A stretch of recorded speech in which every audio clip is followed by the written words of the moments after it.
ఓం శ్రీకృష్ణ జగద్గురు పరబ్రహ్మణే నమః. ఓం నమో శ్రీ వేదవ్యాసాయ నమః. ఓం మద్గురు శ్రీ పూర్ణానంద స్వామినే నమః. ఓం శుక్లాంబరధరం విష్ణుం శశివర్ణం చతుర్భుజం ప్రసన్నవదనం ధ్యాయేత్ సర్వవిఘ్నోపశాంతయే. ఓం వ్యాసాయ విష్ణురూపాయ వ్యాసరూపాయ విష్ణవే నమో వై బ్రహ్మనిధయే వాసిష్ఠాయ నమో నమః.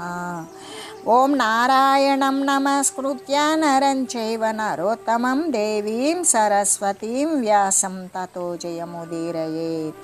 శ్రీ భగవద్గీత మోక్ష సన్యాస యోగము అంటే ఈ చతుర్విధ పురుషార్థాలను అన్వేషించేటువంటి వారు, అంటే పురుషార్థత్రయం ఏదైతే ఉన్నదో ధర్మము, అర్థము, కామము, ఈ మూడు పురుషార్థాలను అనుసరించేటువంటి వారి కంటే కూడా నాలుగవ పురుషార్థమైనటువంటి మోక్షాన్ని అన్వేషించేవాడే కదా శ్రేష్టమైన వాడు.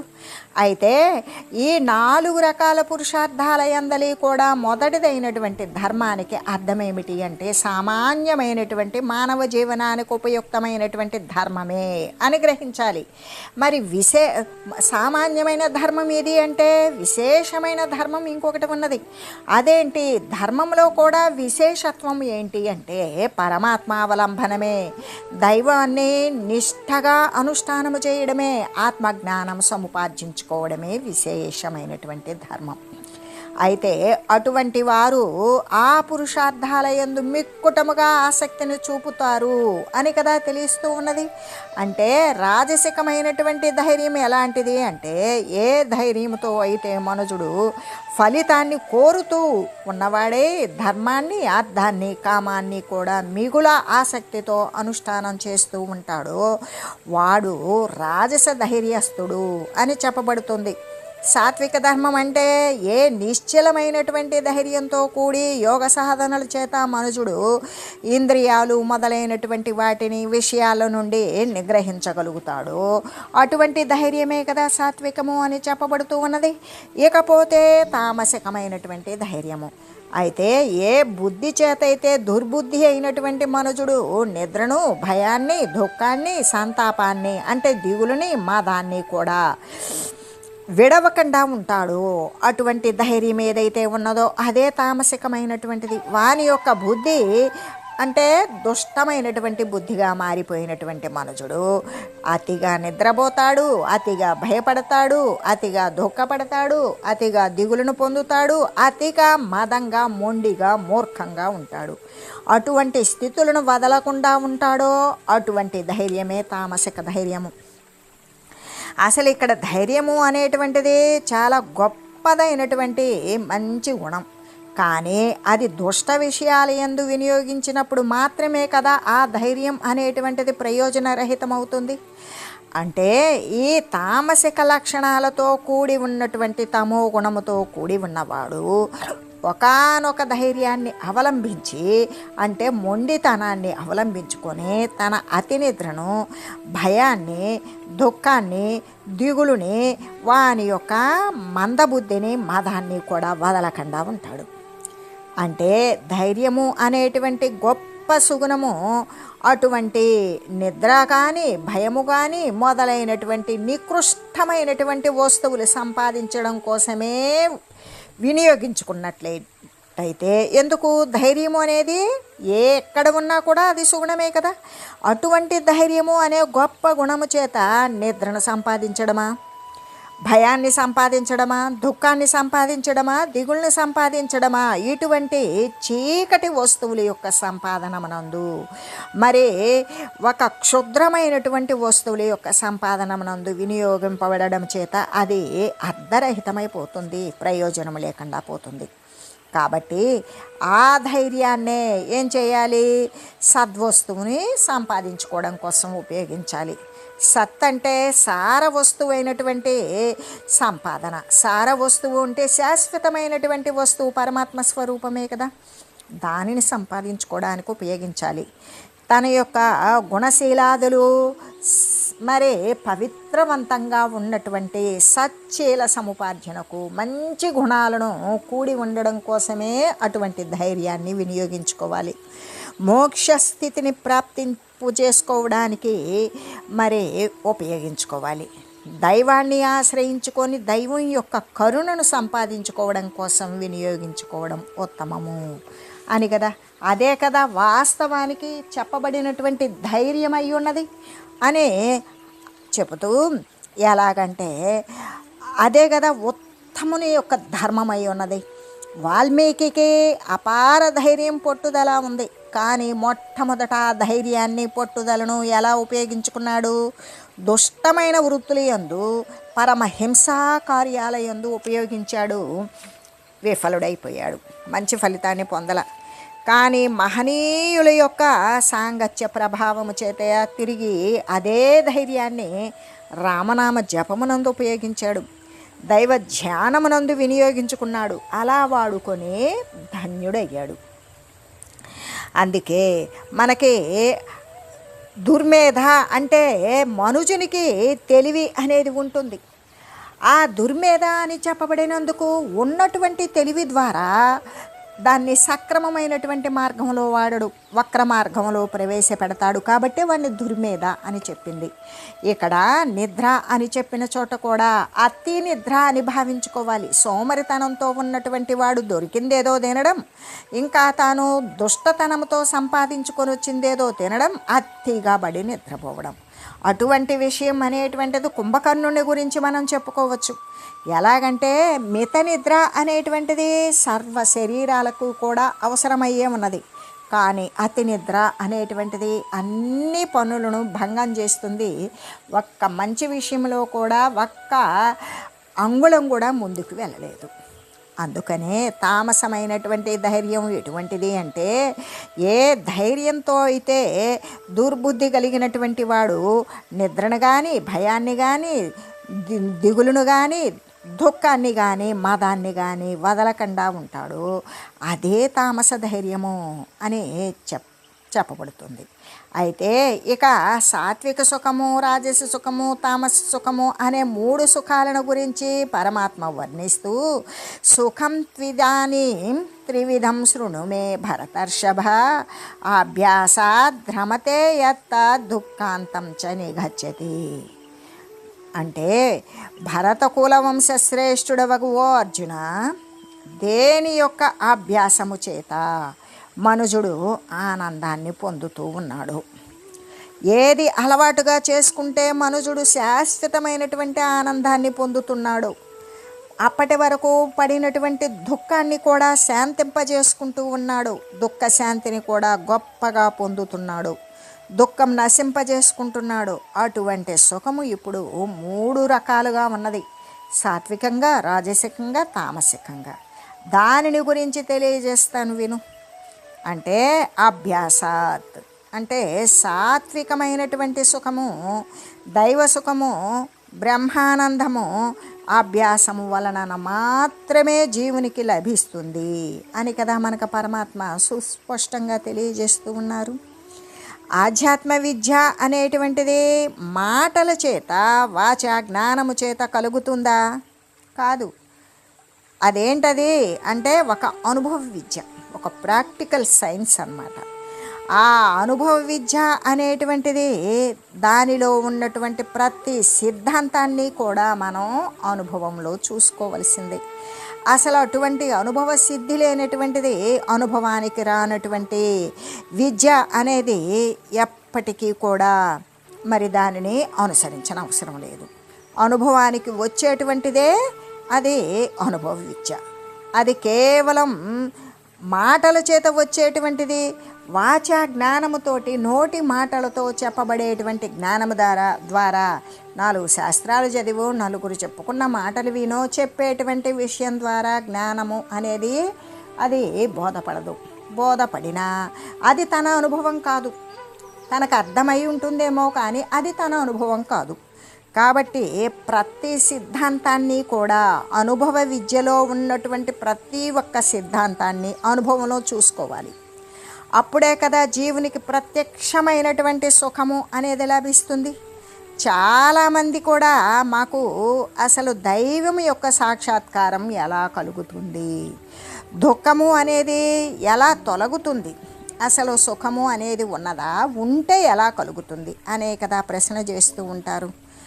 అయితే ఇక్కడ ఈ ఆధ్యాత్మ విద్య అనేటువంటిది మాటల చేత కానీ వాచా వేదాంతంతో కానీ ఇది బోధపడేటువంటిదా, కలుగుతుందా? కలగదు. ఎలాగంటే దీనికి వైరాగ్యము, దృశ్య సంబంధమైనటువంటి విషయాల పట్ల విరక్తి భావము అనేది పూర్తి స్థాయిలో దృఢపడిపోవాలి. అప్పుడు మాత్రమే కదా సన్యాసం యొక్క విషయాన్ని గురించి ఆలోచన చేసుకోవటం. అంతకుముందైతే కాదుగా.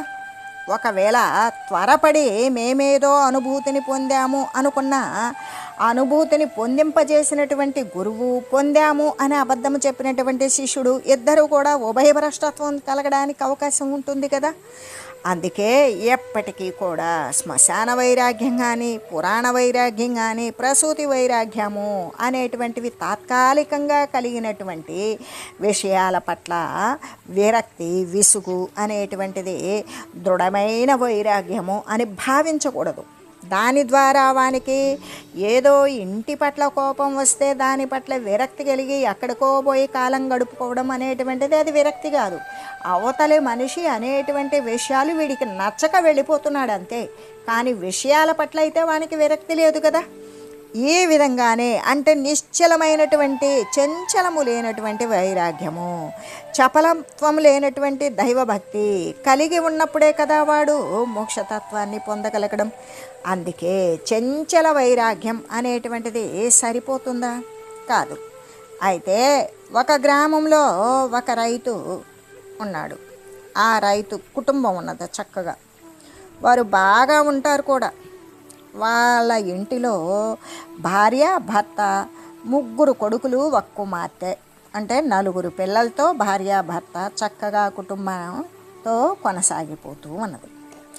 అలా కుటుంబం అంతా ప్రశాంతంగా జరిగిపోతూ ఉన్నది. వారిలో ఏ విధమైనటువంటి తేడాలు కానీ, మరి ఒకరి పట్ల ఒకరు విరోధం కానీ, మనస్పర్ధలు కానీ, అభిప్రాయ సంబంధంగా భేదాలు కానీ ఏమీ లేవు. చక్కగా 6 హాయిగా జీవిస్తూ ఉన్నారు. వారికి వచ్చినటువంటి పని చేసుకుంటూ ఉన్నారు, కుటుంబాన్ని పోషించుకుంటున్నారు, బాగుంటున్నారు. కానీ ఒకనాడే విధివశాత్తు ఏదో ఒక సమస్య మీద భార్యాభర్తలు ఇద్దరికి కూడా బాగా గొడవ వచ్చేసింది. అలా ఎప్పుడైతే తగవు అనేది సంభవించిందో ఇరువురు కూడా తీవ్రతరంగా నువ్వంటే నువ్వని, నేనంటే నేనని, నాది తప్పు లేదంటే నాది లేదని, తప్పంతా నీదే అంటే నీదే తప్పని ఇలా వాదోపవాదాలు చేసుకుంటూ ఉన్నారు. ఇంకా గట్టిగా అరుచుకుంటున్నారు. ఆ ప్రభావంతో కుటుంబ కార్యాలన్నీ కూడా ఎక్కడెక్కడ ఆగిపోయినవి. ఇంకా అసలు ఆ ఇంట్లో జరగవలసినటువంటి పనులు ఏవి కూడా సరిగ్గా జరగడం లేదు. ఇలా జరుగుతూ ఉన్నది. కాలం గడుస్తూ ఉన్నది. ఇంటిలో ఎటు చూసినా కూడా ఆ వాదోపవాదాలు తగ్గడం లేదు, పట్టుదలలు వదలడం లేదు, మూర్ఖత వదలడం లేదు. అలా కొనసాగిపోతూ ఉన్నది. దానిలో ఇళ్ళంతా కూడా ఎటు చూసినా అశాంతిగానే ఉంటుంది. ఈ కారణం చేత ఏమవుతుందంటే రైతుకి మనశ్శాంతి అనేది తగ్గిపోయింది. ఇంకా ఆయనకి హృదయంలో ఏమాత్రం కూడా స్థిరత్వము, స్థిమితము లేక అతడు చాలా బాధపడుతూ ఉన్నాడు. గృహము అంటే ఆయన ఉండేటువంటి ఇల్లు ఎలా ఉన్నదంటే ఒక జైలులో బంధించబడినట్లుగా అతనికి తోస్తోంది. ఇంత అశాంతమైన వాతావరణాన్ని భరించలేక ఒకరోజు అర్ధరాత్రి సమయంలో ఆ గృహస్థు యజమాని లేచి ఇంటిలో ఎవ్వరికి చెప్పకుండా, ఎవ్వరికి తెలియకుండా ఎటో పారిపోయాడు. పోయి కొన్ని రోజుల పాటు ఏకధాటిగా ప్రయాణం చేస్తూనే ఉన్నాడు. చిట్ట చివరకు ఒకానొక గ్రామం యొక్క సమీపంలో ఏకాంత ప్రదేశమున ఉన్నటువంటి, అక్కడ ఇంకా ఏమి చుట్టుప్రక్కల ఇల్లు లేవు, అక్కడ కొంచెం వేరే గ్రామానికి దూరంగా ఒక ఆశ్రమం ఉంటే ఆ ఆశ్రమాన్ని చేరుకున్నాడు. ఆ ఆశ్రమానికి అధిపతి ఒక సాధువు గారు ఉన్నారు. ఆ సాధువు గారికి రైతు ఏం చేశాడంటే వినయపూర్వకంగా 8 అవయవాలు భూమికి తాకునట్లుగా సాష్టాంగ నమస్కారాన్ని ఆచరించాడు. తన యొక్క వృత్తాంతాన్ని ఈ ప్రకారంగా తెలియజేశాడు. మహాప్రభో, నేను మీ దీనుణ్ణి, ఈ దీనుణ్ణి రక్షించండి, కాపాడండి, దరికి చేర్చుకోండి, దీవించండి. ఈ సంసార కూపంలో పడి, సంసారము అంటే ఇలా మహనీయులు చెప్పుకునేటువంటి శారీరకం యొక్క ఉపాధుల రాకపోకలు అనేటువంటి విషయం ఆ రైతుకు తెలియదు. సంసారము అంటే భార్యాబిడ్డలతో కూడినటువంటి సంసారము అనేటువంటి ఉద్దేశంతో అతను చెప్తూ ఉన్నాడు. ఈ సంసార కూపంలో పడి నేను చాలా కష్టాల పాలవుతున్నాను, నానా బాధలను అనుభవిస్తూ ఉన్నాను. ఈ భరించలేనటువంటి వేదనలను సహింపలేక అశాంతికి లోనై ఉన్నాను. అందుకే తమ యొక్క సన్నిధానానికి వచ్చాను. శాంతిని అనుగ్రహించండి. తమ పాద పద్మాల చెంతనే నేను శాశ్వతంగా ఉండేటట్లుగా నన్ను ఆశీర్వదించండి. తమ యొక్క దివ్యమైనటువంటి జ్ఞానబోధ అమృత ధారల చేత నా మనస్సు ఎప్పుడైతే తప్తమై ఉన్నటువంటి హృదయం ఉంటుందో ఆ హృదయాన్ని చల్లార్చండి. ఓ దేవా, నా మనసు శాంతిని నోచుకోలేకపోతోంది. మరి ఆ ఇంటిలో ఉన్నటువంటి ఆ యొక్క సమస్యలతో సతమతమై జీవితం మీద రోత కలిగి ఉంది. శాంతిని ప్రసాదించి మరి ప్రసాదించండి. సద్గురువు యొక్క అన్వేషణ కోసమే నేను బయలుదేరి బహుకాలము బహుదూరము ప్రయాణం చేసి తమరి యొక్క ఆశ్రమానికి వచ్చి తమ పాద సన్నిధి యందు చేరాను. తమరి యొక్క దర్శన భాగ్యం చేత నా జన్మ పావనమైపోయినది ప్రభో. నాకు మనశ్శాంతిని కలుగజేసేలాగున నాకు జ్ఞాన ప్రబోధాన్ని చేయండి. పాహిమాం పాహిమాం పాహి అని ప్రార్థన చేశాడు. ఈ విధంగా ప్రార్థన చేసినటువంటి ఆ రైతు చివరికి కాసేపు చేసి అలా మౌనాన్ని వహించి ఉన్నాడు. సాధువు ఏం చేశారంటే తీవ్రతరంగా ఉన్నటువంటి ఆ యొక్క రైతు యొక్క తీవ్రతరమైన వైరాగ్యంతో కూడినటువంటి ఉత్తమమైనటువంటి తరగతికి చెందిన శిష్యుడేమో వచ్చాడు అని లోపల సంతోషపడిపోతున్నాడు సాధువు గారు. అంటే ఆయన యొక్క వాక్యాలు ఎంత వైరాగ్యపూరితంగా ఉన్నవి అంటే తీవ్రతరమైనటువంటి వైరాగ్యంతో నిండిపోయినటువంటి ఉత్తమ శిష్యుడు వచ్చాడు అని సాధువు గారు లోపల సంతోషపడుతున్నారు. నాయన, అసలు నీకు ఈ వైరాగ్య భావన ఏ కారణం చేత కలిగిందయ్యా? లేకపోతే ధనమేమైనా నష్టమైనదా? లేక నిన్నెవరైనా అవమానించారా? ఉన్నది ఉన్నట్లుగా తెలియజేయుము అని అన్నాడు. ఈ విషయంలో నువ్వైతే ఈ పారమార్థిక జ్ఞానాన్ని బోధించమని అడుగుతున్నావు. ఈ విషయంలో మరి నువ్వు దేనివల్ల ఎంత విరక్తి చెంది ఉన్నావు ప్రపంచం పట్ల, జీవితం పట్ల? అది మాత్రం నా వద్ద దాచవద్దు. దాపరికం అనేటువంటిది ఇక్కడ పనికిరాదు. ఎలాగంటే రోగి వెళ్ళి వైద్యుని దగ్గర తన యొక్క మనసును తెరిచి చెప్పేలాగానే నీ యొక్క హృదయంలో ఉన్నటువంటి భావాలు అన్నింటినీ కూడా దాచుకోకుండా నీవు బయటపెట్టు అని ప్రశ్నించాడు. అప్పుడు ఆ గృహస్థు అంటున్నాడు, తన అనుభవాలన్నింటినీ కూడా పోసగుచ్చినట్లు ఆ ప్రకారంగా సాధు మహనీయుడికి వివరించి చెప్పాడు. గురుదేవా, నాకు నా భార్యకు కూడా కొన్ని విషయాల మీద అభిప్రాయ భేదాలు కలిగినవి. అలా కలగగా మా ఇద్దరి మధ్య కూడా తీవ్రతరమైనటువంటి వాదోపవాదాలు చెలరేగినాయి. ఇక ఎవ్వరం కూడా రాజీ పడ్డం లేదు. మనస్సు విసిగిపోయింది. ఆ వాతావరణమే నాకు సరిపడకపోవడం చేత ఒకనాటి రాత్రి ఎవ్వరికీ చెప్పకుండా ఇల్లు విడిచి వచ్చివేశాను. ఆ మాటలను విని గురువు ఏమంటున్నాడంటే, అయితే ఇప్పుడు నీ అభిప్రాయం ఏమిటి? సరే, ఇల్లు వదిలైతే వచ్చావు, మరి అసలు ఇప్పుడు నువ్వేం కోరుకుంటున్నావు? ఏం కావాలి నీకు ఈ ఆశ్రమంలో ఎప్పటికీ ఉండదలంచావా?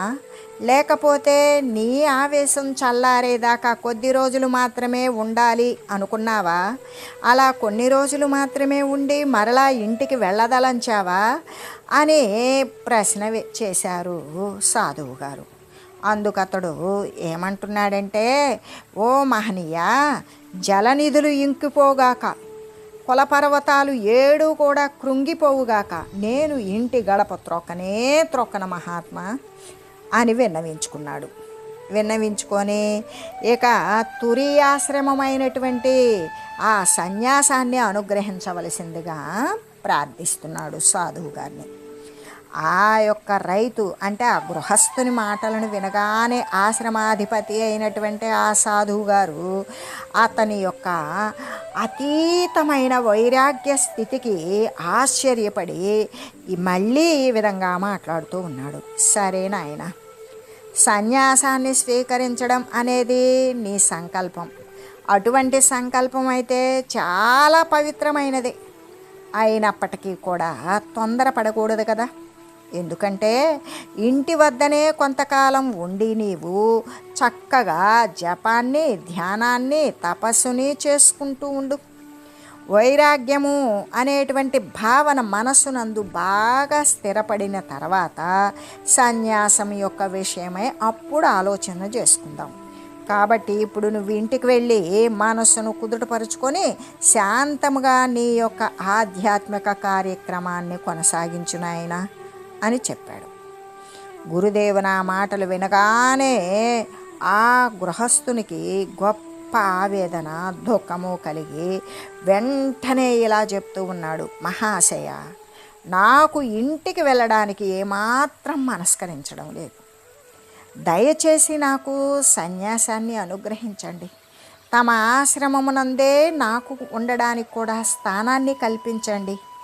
అది విని సాధువు గారు అతని యొక్క వైరాగ్యతత్వము అసలు ఇది శాశ్వతమైనదా తాత్కాలికమైనదా పరీక్షించాలి అనుకున్నారు సాధువు గారు.